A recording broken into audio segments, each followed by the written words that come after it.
ನಮ್ಮನೆಯವರು ಎಳ್ನೀರ್ ತರ್ತಾ ಇದ್ದಾರೆ. ಆರಾಮಿಲ್ಲ, ಮೈಯೆಲ್ಲ ಬಿಸಿ. ನನ್ನ ಅಕ್ಕ ಮತ್ತೆ ನನ್ನ ಅಕ್ಕನ ಮಗಳು ತುಂಬಾ ಚಂದ ಡ್ಯಾನ್ಸ್ ಮಾಡಿದ್ಲು.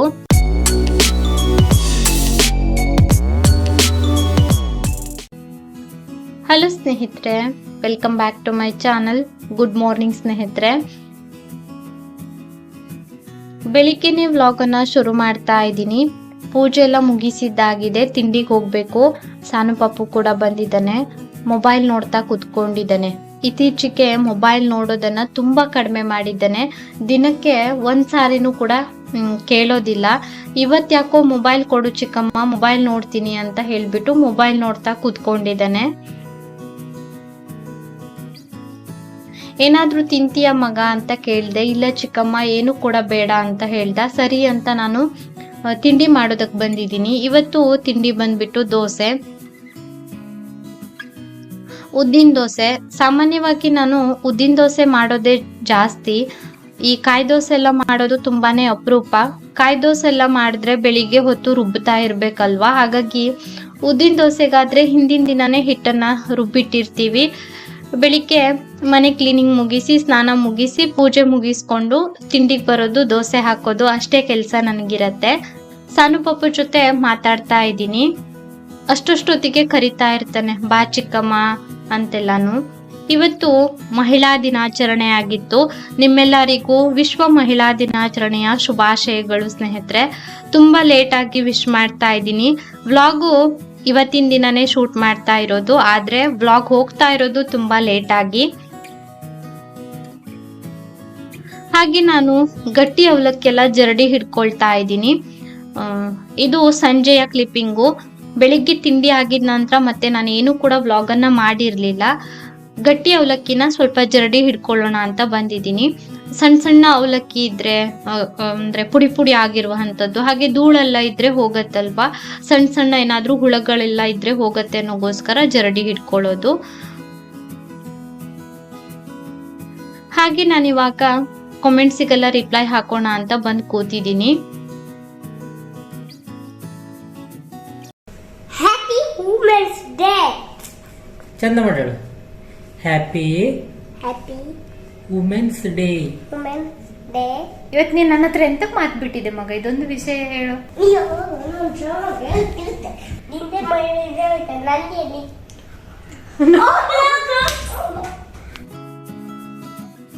ಮತ್ತೆ ನಾನು ನೆಕ್ಸ್ಟ್ ಡೇ ವ್ಲಾಗ್ ಅನ್ನ ಕಂಟಿನ್ಯೂ ಮಾಡ್ತಾ ಇದ್ದೀನಿ. ಇವತ್ತು ಗುರುವಾರ. ನಾನಿಲ್ಲಿ ಒಂದ್ ಕಡೆ ಬೇಳೆ ತೋವೆ ಮಾಡೋದಕ್ಕೆ ಇಟ್ಟಿದ್ದೀನಿ, ಇನ್ನ ಒಂದ್ ಕಡೆ ಪಲ್ಯ ಮಾಡೋದಕ್ಕೆ ಇಟ್ಟಿದ್ದೀನಿ. ಗಂಟೆ ಸುಮಾರು 12 ಆಗಿತ್ತು. ಇವತ್ತೊಂದು ಮದ್ವೆ ಇತ್ತು. ನಮ್ಮನೆಯವ್ರ ಹತ್ರ ಕೇಳ್ದೆ, ಮದ್ವೆಗೆ ಹೋಗ್ತೀರಾ ಅಂತ. ಇಲ್ಲ, ನಾನು ಹೋಗ್ತಾ ಇಲ್ಲ, ಬಾವ ಅವರು ಹೋಗ್ತಾರೆ ಅಂತ ಹೇಳಿದ್ರು. ಸರಿ ಅಂತ ಅಡ್ಗೆ ಮಾಡ್ತಾ ಇದ್ದೀನಿ ನಾನು. ಇವತ್ ಯಾಕೋ ಬೆಳಿಗ್ಗೆಯಿಂದನೇ ನನಗೆ ಫುಲ್ ಮೈಕೈ ನೋವು, ತಲೆನೋವು, ಒಂದ್ ರೀತಿ ಶೀತ ಆಗಿದ್ದ ತರ ಆಗಿದೆ. ನನ್ಗೆ ಶೀತ ಆಗೋದು, ಜ್ವರ ಬರೋದು ಎಲ್ಲ ತುಂಬಾನೇ ಅಪರೂಪ. ಜ್ವರ ಅಂತೂ ವರ್ಷಕ್ಕೊಮ್ಮೆನೂ ಕೂಡ ಬರೋದಿಲ್ಲ. ಇವತ್ ಯಾಕೋ ನನ್ಗೆ ಬೆಳಿಗ್ಗೆಯಿಂದನೇ ತುಂಬಾ ಸುಸ್ತು, ಒಂದ್ ರೀತಿ ಜ್ವರ ಬಂದಾಗಿದೆ. ಎಷ್ಟೇ ಹುಷಾರಿಲ್ಲ ಅಂತಂದ್ರು ನಮ್ಮನೆ ಕೆಲ್ಸ ನಾವು ಮಾಡ್ಲೇಬೇಕು. ಎಷ್ಟೇ ಹುಷಾರಿಲ್ಲ ಅಂತಂದ್ರು ಅಡ್ಗೆ ಮನೆ ಮಾತ್ರ ಚಾಲು ಇರ್ಲೇಬೇಕಲ್ವಾ, ಹೊಟ್ಟೆ ಕೇಳೋದಿಲ್ಲ. ಅಡ್ಗೆ ಅಂತೂ ಮಾಡ್ಲೇಬೇಕು. ಮೊದ್ಲಿಕ್ಕೆ ನಾನು ಬೇಳೆ ತೋವೆ ಮಾಡ್ಕೊಂಡೆ, ಹಾಗೆ ಪಲ್ಯ ಕೂಡ ಮಾಡ್ಕೊಂಡೆ. ಇವಾಗ ಕೊನೆಯಲ್ಲಿ ಅನ್ನ ಮಾಡೋದಕ್ಕೆ ಇಟ್ಟಿದ್ದೀನಿ. ಹಾಗೆ ನಾಳೆ ದೋಸೆಗೆ ಅಕ್ಕಿನೂ ಕೂಡ ಹಿಗ್ಸಿದ್ದಾಯ್ತು. ನಾನು ಗುರುವಾರ ದೋಸೆ ಮಾಡಿರೋದಿಲ್ಲ ಅಲ್ವಾ, ಹಾಗಾಗಿ ಶುಕ್ರವಾರಕ್ಕೆ ಅಕ್ಕಿನೂ ಕೂಡ ನೆನೆ ಹಾಕಿದ್ದೀನಿ. ಒಂದಿಷ್ಟು ಪಾತ್ರೆ ಇದೆ. ಇವಾಗ ಪಾತ್ರೆ ತೊಳ್ಕೊಂಡ್ರೆ ಮಧ್ಯಾಹ್ನದ ಅಡ್ಗೆ ಕೆಲಸ ಆದ ಹಾಗೇನೆ. ಇದು ಸಂಜೆಯ ಕ್ಲಿಪ್ಪಿಂಗು. ನಮ್ಮನೆಯವರು ಎಳ್ನೀರ್ ತರ್ತಾ ಇದ್ದಾರೆ ನನ್ಗೆ. ಆರಾಮಿಲ್ಲ, ಮೈಯೆಲ್ಲ ಬಿಸಿ. ಚಿಕನ್ ತಿಂದು ಹೀಟ್ ಆಯ್ತು ಏನೋ ಗೊತ್ತಿಲ್ಲ. ಫುಲ್ ಗಂಟ್ಲು ನೋವು, ಗಂಟ್ಲಲ್ಲೆಲ್ಲ ಬಾಯಿ ಹುಣ್ಣು, ಮೈ ಬಿಸಿ ಫುಲ್. ಇನ್ನೇನು ಒಂದು ರಾತ್ರಿ ಕಡೆ ಜ್ವರ ಬರೋ ಲಕ್ಷಣ. ಬೆಳಿಗ್ಗೆಯಿಂದ ಹಂಗೆ ಆಗ್ತಾ ಇತ್ತು. ತಲೆನೋವು, ತಲೆನೋವು ಎಲ್ಲಾನು ಒಮ್ಮೆಲೆ. ಚಿಕನ್ ತಿಂದು ಹೀಟ್ ಆಯ್ತಾ ಏನು ಅಂತ. ಓವರ್ ಹೀಟ್ ಆಯ್ತು. ಎಲ್ಲಿ ನಾನು ತಿಂದಿದ್ದು ರೀ. ಆಮೇಲೆ ಸಾರ್ಥತೆ ಕೊಡ್ಲಿಲ್ವಾ ಫುಲ್ಲು. ಮಧ್ಯಾಹ್ನ ಎಲ್ಲ ಮಲಗಿದ್ದೆ ಊಟ ಮುಗಿಸ್ಕೊಂಡು. ಇವಾಗ ಎದ್ದು ಕಾಮೆಂಟ್ಸಿಗೆಲ್ಲ ರಿಪ್ಲೈ ಹಾಕಿದ್ದಾಯ್ತು. ಫುಲ್ ಗಂಟ್ಲು ನೋವು, ಮೈಯೆಲ್ಲ ಬಿಸಿ ಬಿಸಿ ಇದೆ, ಅದ್ರ ಜೊತೆ ಬಾಯಿ ಹುಣ್ಣು ಬೇರೆ. ಅದಕ್ಕೇನೆ ನಮ್ಮ ಮನೆಯಲ್ಲಿ ನಾನು ಸಾಮಾನ್ಯವಾಗಿ ನಾನ್ ವೆಜ್ ಅನ್ನ ಮಾಡೋದಿಲ್ಲ. ಈ ಚಿಕನ್ ಎಲ್ಲಾನು ಚಿಕನ್ ತಿಂದ್ರೆ ಕಡಿಮೆ, 2 ತಿಂದ್ರೆ ಜಾಸ್ತಿ. ಚಳಿ ಚಳಿ. ಮತ್ತೆ ಸಾನು ಪಾಪು ಇಲ್ಲ, ಹೊರಗಡೆ ಹೋಗಿದ್ದಾನೆ ಶಾಪಿಂಗ್ಗೆ. ಇಲ್ಲ ಅಂತಂದ್ರೆ ಸಾನು ಪಾಪು ಬಂದು ನನ್ಗೊಂದಿಷ್ಟು ತ್ರಾಸ್ ಕೊಡ್ತಾ ಇದ್ದ ಅಲ್ವಾ ರೀ. ಎಳ್ನೀರ್ ಕುಡ್ದು ನೋಡೋಣ ಅಂತ. ನೀವು ಮತ್ತೆ ಕೇಳ್ಬಹುದು, ಮೈ ಬಿಸಿ ಆಗಿದೆ ಅಂತ ಹೇಳ್ತೀರಿ, ಜ್ವರ ಬಂದಾಗಿದೆ ಅಂತ ಹೇಳ್ತೀರಿ, ಯಾಕೆ ಎಳ್ನೀರು ಅಂತ. ನನಗೆ ವಿಪರೀತ ಸುಸ್ತು, ನಿಂತ್ಕೊಳ್ಳೋದಕ್ಕೂ ಆಗೋದಿಲ್ಲ, ಅಷ್ಟೊಂದು ಸುಸ್ತು. ಮಲಗಿದ್ದೆ ಸೋಫಾ ಮೇಲೆ, ಹಾಗಾಗಿ ಎಳ್ನೀರು ಕುಡ್ದು ನೋಡೋಣ ಅಂತ. ಮೊನ್ನೆಯಿಂದ ಬ್ಲಾಗ್ ಅನ್ನ, ನಿನ್ನೆಯಿಂದನ ರೀ ಬ್ಲಾಗ್, ನಿನ್ನೆಯಿಂದ ಚಿಕ್ಕ ಪುಟ್ಟ ಕ್ಲಿಪ್ಪಿಂಗ್ ಅನ್ನ ರೆಕಾರ್ಡ್ ಮಾಡ್ತಾ ಇದ್ದೆ. ನೋಡೋಣ, ಸಾಧ್ಯವಾದ್ರೆ ಈ ಬ್ಲಾಗ್ ಅನ್ನ ನಾಳೆ ಹಾಕ್ತೀನಿ, ಇಲ್ಲ ಅಂತಂದ್ರೆ ಇಲ್ಲ. ಯಾಕೆಂತಂದ್ರೆ ಜಾಸ್ತಿ ಏನಾಗ್ಲಿಲ್ಲ ವಿಡಿಯೋ. ನಾಳೆ ಬೆಳಿಗ್ಗೆ ಒಳಗಡೆ ಹುಷಾರಾದ್ರೆ ಸಾಕಾಗಿತ್ತು. ನಾಳೆ ನಮ್ಮ ಮನೆಗೆ ಗೆಸ್ಟ್ ಇದ್ರು ಅಲ್ವಾ ರೀ.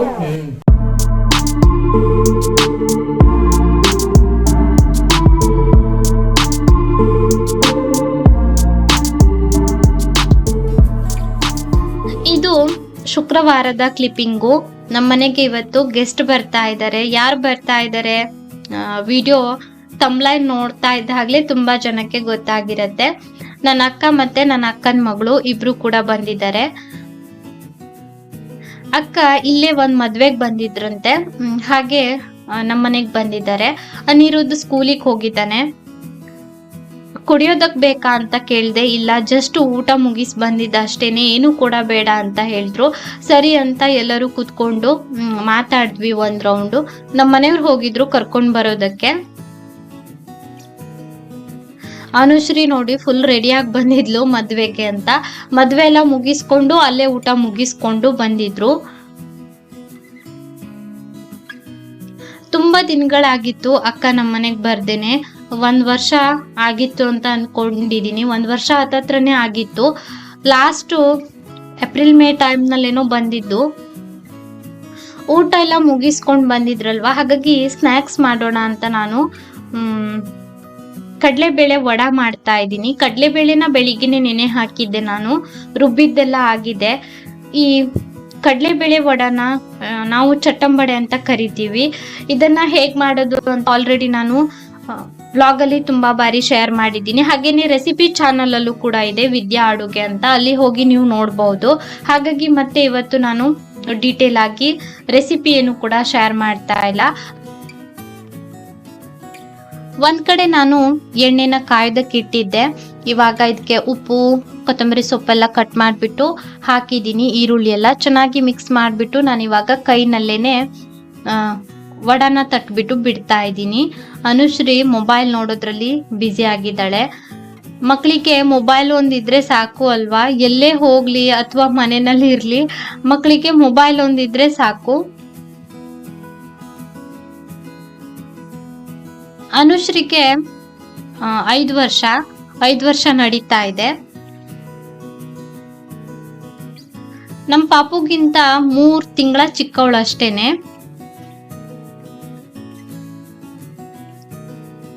ನಮ್ಮ ಮನೆಯವರು ಅನುಶ್ರೀಗೆ ಮಾತಾಡಿಸ್ತಾ ಇದ್ದಾರೆ. ಮಾತಾಡ್ತಾ ಮೊಬೈಲ್ ನೋಡ್ತಾ ಕೂತ್ಕೊಂಡಿದ್ದಾಳೆ. ಅಕ್ಕ ಸೀರೆ ಚೇಂಜ್ ಮಾಡ್ಬಿಟ್ಟು ಡ್ರೆಸ್ ಹಾಕೊಳ್ತೀನಿ ಅಂತ ರೂಮಿಗೆ ಹೋಗಿದ್ರು. ಅವಳಿಗೆ ತುಂಬಾ ಇಷ್ಟ ಮೇಕಪ್ ಮಾಡ್ಕೊಳ್ಳೋದು, ಡ್ರೆಸ್ ಹಾಕೊಳ್ಳೋದು, ಹೇರ್ ಸ್ಟೈಲ್ ಎಲ್ಲ, ಅಂದ್ರೆ ಬೇರೆ ಬೇರೆ ರೀತಿ ಹೇರ್ ಸ್ಟೈಲ್ ಹಾಕಬೇಕು. ಅವಳಿಗೆ ತುಂಬಾ ಚಂದ ರೆಡಿ ಆಗಬೇಕು, ಮೇಕಪ್ ಎಲ್ಲ ಮಾಡ್ಕೊಂಡು ತುಂಬಾ ಇಷ್ಟ ಅವಳಿಗೆ ಆ ಥರ ಎಲ್ಲ ರೆಡಿ ಆಗೋದಂತಂದ್ರೆ.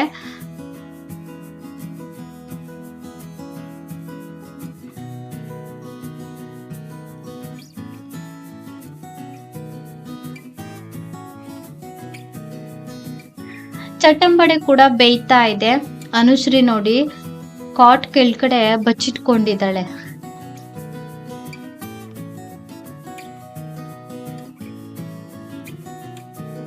ಇವಳು ಆಟ ಆಡೋದ್ರಲ್ಲಿ ಬ್ಯುಸಿ ಆಗಿದ್ದಾಳೆ. ಒಬ್ಳೇ ಇದ್ರೂನು ಸರಿ ಅವಳ ಪಾಡಿಗೆ ಅವಳು ಆಟ ಆಡ್ತಾಳೆ.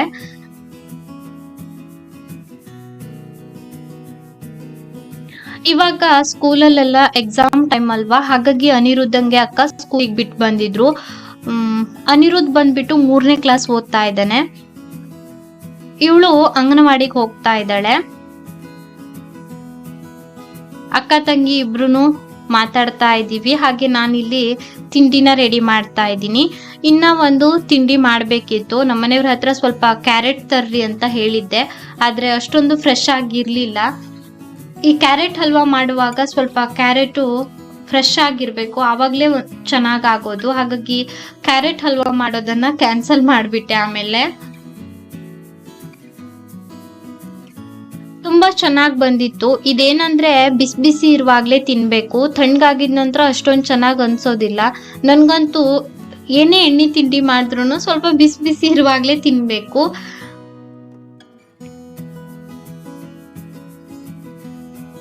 ಈ ಕಡಲೆಬೇಳೆ ವಡೆ ಮಾಡುವಾಗ ತುಂಬಾ ಹೊತ್ತು ಟೈಮ್ ಹಿಡಿಯುತ್ತೆ. ಆದಷ್ಟು ಸಣ್ಣ ಊರಿನಲ್ಲಿ ಇದನ್ನ ಬೇಯಿಸ್ಕೊಳ್ಬೇಕು. ತೀರಾ ದೊಡ್ಡ ಊರಿನಲ್ಲಿ ಬೇಯಿಸೋದಕ್ಕೆ ಹೋದ್ರೆ ಸೀದೋಗತ್ತೆ, ಒಳಗಡೆ ಎಲ್ಲ ಚೆನ್ನಾಗಿ ಬೆಂದ್ ಬರೋದಿಲ್ಲ. ನನಗೆ ಸ್ವಲ್ಪ ಹೊತ್ತು ಟೈಮ್ ಹಿಡೀತು. ನಾನು 1/4 kg ಅಷ್ಟು ನೆನೆ ಹಾಕಿ ಮಾಡಿದ್ದಾಗಿತ್ತು.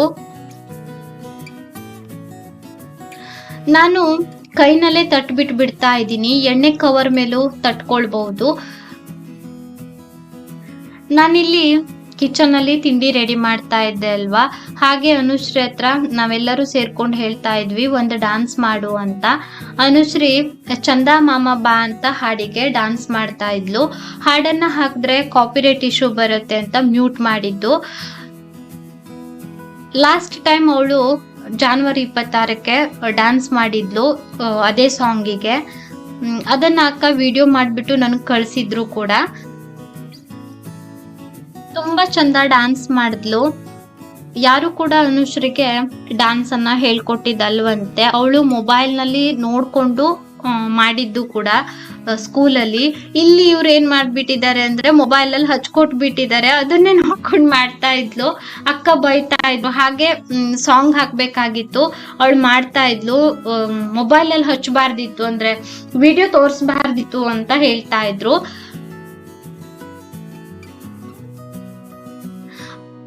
ಚಿಕ್ಕನೂರು ಸ್ವಲ್ಪ ಹಳ್ಳಿ ಅಲ್ವಾ, ಅಲ್ಲಿ ಡ್ಯಾನ್ಸ್ ಎಲ್ಲ ಯಾರು ಹೇಳ್ಕೊಡೋರಿಲ್ಲ. ಇವಾಗ ಇನ್ನ ಒಂದ್ ಹಾಡಿಗೆ ಡ್ಯಾನ್ಸ್ ಕಲ್ತ್ಕೊಂಡಿದ್ದಾಳಂತೆ. ಸಂಡೇನು ಅಲ್ಲಿ ಫಂಕ್ಷನ್ ಇದೆಯಂತೆ ಅಕ್ಕ ಹೇಳ್ತಾ ಇದ್ರು. ಸಾನು ಪಾಪು ಸ್ಕೂಲಿಂದ ಇವಾಗ ತಾನೇ ಬಂದ. ಸಾನು ಪಾಪುಗೆ 3:15ಗೆಲ್ಲ ಸ್ಕೂಲ್ ಬಿಡ್ತಾರೆ. ಮನೆಗ್ ಬರುವಷ್ಟರಲ್ಲಿ 3:30. ಸ್ಕೂಲಿಂದ ಬಂದು ತಿಂಡಿ ಎಲ್ಲ ತಿನ್ಕೊಂಡು ಮೇಲ್ಗಡೆ ಬಂದಿದ್ದಾನೆ. ಹಾಗೆ ಕೂತ್ಕೊಂಡು ಎಲ್ಲರೂ ಮಾತಾಡ್ತಾ ಇದ್ವಿ. ಅಕ್ಕಂಗೆ ಆವಾಗ್ಲೇ ಕೊಟ್ಟಿದ್ದೆ ನಾನು ಕಡಲೆಬೇಳೆ ವಡ ಮಾಡಿದ್ದನ್ನ. ಸಾನು ಪಾಪು ತಿನ್ನೋದಿಲ್ಲ ಅದೆಲ್ಲಾನು. ಅಕ್ಕ ಆವಾಗ್ಲೇ ಒಂದ್ ರೌಂಡ್ ಬಂದಿದ್ರು, ನಮ್ಮಕ್ಕ ಬಂದಿದ್ದಾರಲ್ವಾ ಮಾತಾಡೋದಕ್ಕೆ ಅಂತ. ಆಯಿನೂ ಕೂಡ ಬಂದಿದ್ರು. ಹಾಗೆ ಆಮೇಲೆ ಸಾನು ಪಾಪು ಮತ್ತೆ ಮಾವ ಅವರು ಕೂಡ ಬಂದಿದ್ರು ಇನ್ನ ಒಂದ್ ರೌಂಡು. ಅನುಶ್ರೀ ಎಲ್ಲ ಇವಾಗ ಮನೆಗೆ ಹೋಗೋದಕ್ಕೆ ರೆಡಿ ಆಗಿದ್ದಾರೆ. ನೀವು ಕೇಳ್ಬಹುದು ಯಾಕೆ ಅಕ್ಕ ಉಳ್ದಿಲ್ಲ ಅಂತ. ನಾನು ಆವಾಗ್ಲೇ ಹೇಳಿದ್ದೀನಿ, ಅನಿರುದ್ಧಂಗೆ ಸ್ಕೂಲಿಗೆ ಬಿಟ್ಟು ಬಂದಿದ್ದಾರೆ, ಎಕ್ಸಾಮ್ ಎಲ್ಲ ಹತ್ರ ಇದೆ ಅಲ್ವಾ, ಹಾಗಾಗಿ ಅಕ್ಕ ಉಳ್ದಿಲ್ಲ. ಏಪ್ರಿಲ್ ಅಲ್ಲಿ ಬರ್ತೀನಿ ಅಂತ ಹೇಳಿದ್ರು. ಹೇಳೋದಷ್ಟೇನೆ, ಬರೋದಿಲ್ಲ. ಹೇಳಿದೀನಿ ಅನಿರುದ್ಧಂಗ್ ಕರ್ಕೊಂಡ್ ಬನ್ನಿ ಅಂತ. ತುಂಬಾ ದಿನ ಆಯ್ತು, 1 ವರ್ಷನೇ ಆಯ್ತು ನಮ್ಮ ಮನೆಯಲ್ಲಿ ಉಳಿದೇನೆ, ಬರ್ಲೇಬೇಕು ಅಂತ ಹೇಳಿದೀನಿ. ಸರಿ ಅಂತ ಹೋಗಿದ್ದಾರೆ, ನೋಡೋಣ ಯಾವಾಗ ಬರ್ತಾರೆ ಅಂತ. ಅಕ್ಕ ಸ್ವಲ್ಪ ಬ್ಯುಸಿ ಇರ್ತಾರೆ, ಯಾಕೆಂತಂದ್ರೆ ಅವರಿಗೆ ತೋಟ ಎಲ್ಲ ಇದೆ ಅಲ್ವಾ, ನೀರ್ ಹಾಕೋದು ಎಲ್ಲ ಅವ್ರಿಗೆ ಕೆಲ್ಸ ಇರತ್ತೆ. ನಮ್ ಹಾಗಲ್ಲ. ಅಕ್ಕ ಬಂದಿದ್ದು ಮಧ್ಯಾಹ್ನ 1:30 ಆಗಿತ್ತು. ಹಾಗೆ ಹೊರಟಿದ್ದು 4:15 ಸುಮಾರು, 4:15 4:45 ಆಗಿತ್ತು. ನಮ್ಮ ಮನೆಯವರು ಬಸ್ ಸ್ಟ್ಯಾಂಡ್ ಹತ್ರ ಬಿಟ್ಟು ಬರ್ತೀನಿ ಅಂತ ಹೇಳಿದ್ರು. ಅಕ್ಕ ಬಸ್ಸಿಗೆ ಹೋಗ್ತಾರಂತೆ. ಬಾವ ಇದ್ದಾರೆ ಮನೆಯಲ್ಲಿ, ಅಂದ್ರೆ ಕಾರವಾರದಿಂದ ಅವ್ರು ಬಂದಿದ್ದಾರೆ. ಬಾವ ಮದ್ವೆಗೆ ಬಂದಿಲ್ಲ, ತೋಟದಲ್ಲಿ ಏನೋ ಕೆಲಸ ಮಾಡ್ತಾ ಇದ್ದಾರಂತೆ, ಹಾಗಾಗಿ ಬಾವ ಬಂದಿರ್ಲಿಲ್ಲ ಮದ್ವೆಗೆ. ಬಸ್ ಇಳ್ದಿದ ತಕ್ಷಣ ಬಾವ ಬಂದ್ ಕರ್ಕೊಂಡು ಹೋಗ್ತಾರೆ ಅಂತ ಅಕ್ಕ ಬಸ್ ಸಾಕಿ ಸಾಕು ಅಂತ ಹೇಳಿದ್ರು. ಹಾಗಾಗಿ ಇವರು ಬಸ್ ಸ್ಟ್ಯಾಂಡಿಗೆ ಹೋಗ್ತಾ ಇದ್ದಾರೆ. ಇವಾಗ ನಾನು ಸಾನು ಪಾಪು ಕೂಡ ಇದಕ್ಕೆ ಗಾಡಿ ಹತ್ಸೋದಕ್ಕೆ ಬರ್ತಾ ಇದೀವಿ ನಡ್ಕೊಂಡು.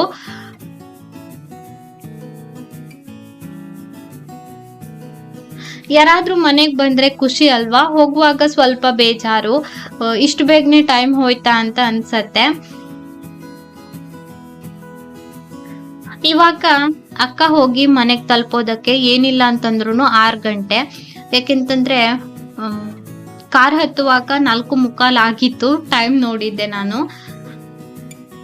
ಟೈಮಿಗೆ ಅಲ್ಲಿ ಬಸ್ ಇರೋದಿಲ್ಲ, ಸ್ವಲ್ಪ ಬಸ್ಗಳೆಲ್ಲ ಕಡಿಮೆನೆ ಅಂತಾನೆ ಹೇಳ್ಬಹುದು ಗೇರ್ಸೊಪ್ಪ ರೂಟಿಗೆ. ಮತ್ತೆ ನೀವು ಕೇಳಬಹುದು ನಿಮ್ಮ ಅಕ್ಕನ ಮನೆ ಎಲ್ಲಿ ಅಂತ. ನಾನು ತುಂಬಾ ಬಾರಿ ವ್ಲಾಗ್ಸ್ ಅಲ್ಲಿ ಹೇಳಿದ್ದೀನಿ. ಗೇರ್ಸೊಪ್ಪ ಚರ್ಚ್ ಕ್ರಾಸ್ ಹತ್ರ ಅಕ್ಕನ ಮನೆ. ಅನುಶ್ರೀ ಬಾಯ್ ಮಾಡ್ತಾ ಇದ್ದಾಳೆ. ಅಕ್ಕಂಗೆ ಗಾಡಿ ಹತ್ಸ್ಬಿಟ್ಟು ನಾವಿಬ್ರು ನಡ್ಕೊಂಡು ಮನೆಗೆ ಹೋಗ್ತಾ ಇದೀವಿ. ಸಾನು ಪಾಪು ಮಾತಾಡ್ತಾ ಇದ್ದಾನೆ. ಸಾನು ಪಾಪು ಇಷ್ಟೊತ್ತು ಮಾತಾಡಿರ್ಲಿಲ್ಲ, ಸ್ಮೈಲು ಕೂಡ ಮಾಡಿರ್ಲಿಲ್ಲ. ಮನೆಗೆ ಯಾರಾದ್ರೂ ಬಂದ್ರೆ ತುಂಬಾ ಸೈಲೆಂಟ್ ಆಗ್ಬಿಡ್ತಾನೆ ಸಾನು. ಅವರೆಲ್ಲ ಹೋಗಿದ ನಂತರ ಮೇಲ್ಗಡೆ ಬಂದು ಇವಾಗ ಬೂಂದಿ ಕಾಳು ತಿಂತ ಕೂತಿದ್ದಾನೆ. ಅಕ್ಕ ಇದ್ದಾಗ್ಲೇ ನಾನು ಕೇಳಿದ್ದೆ, ಏನು ಬೇಡ ಚಿಕ್ಕಮ್ಮ ಅಂತ ಹೇಳ್ದ. ಯಾರಾದ್ರೂ ಇದ್ರೆ ಸಾನು ಪಾಪುಗೆ ತುಂಬಾನೇ ಸಂಕೋಚ. ಇವಾಗ ನನ್ನ ಹತ್ರ ಮಾತಾಡ್ಕೊಂಡು ತಿಂಡಿ ತಿಂತ ಕೂತಿದ್ದಾನೆ. ಹಾಗೆ ಈ ವ್ಲಾಗ್ ಅನ್ನ ನಾನು ಇಲ್ಲಿಗೆ ಎಂಡ್ ಮಾಡ್ತಾ ಇದ್ದೀನಿ. ವಿಡಿಯೋ ಇಷ್ಟ ಆಗಿದ್ದಲ್ಲಿ ಒಂದು ಲೈಕ್ ಮಾಡಿ, ಚಾನಲ್ ಅನ್ನು ಹೊಸದಾಗಿ ನೋಡ್ತಾ ಇದ್ರೆ ದಯವಿಟ್ಟು ಸಬ್ಸ್ಕ್ರೈಬ್ ಮಾಡ್ಕೊಳ್ಳಿ. ಹೋಗ್ಬರ್ತೀನಿ, ಸಿಗೋಣ ಇನ್ನೊಂದು ವಿಡಿಯೋದೊಂದಿಗೆ. ಅಲ್ಲಿವರೆಗೂ ನಿಮಗೆ ಧನ್ಯವಾದ.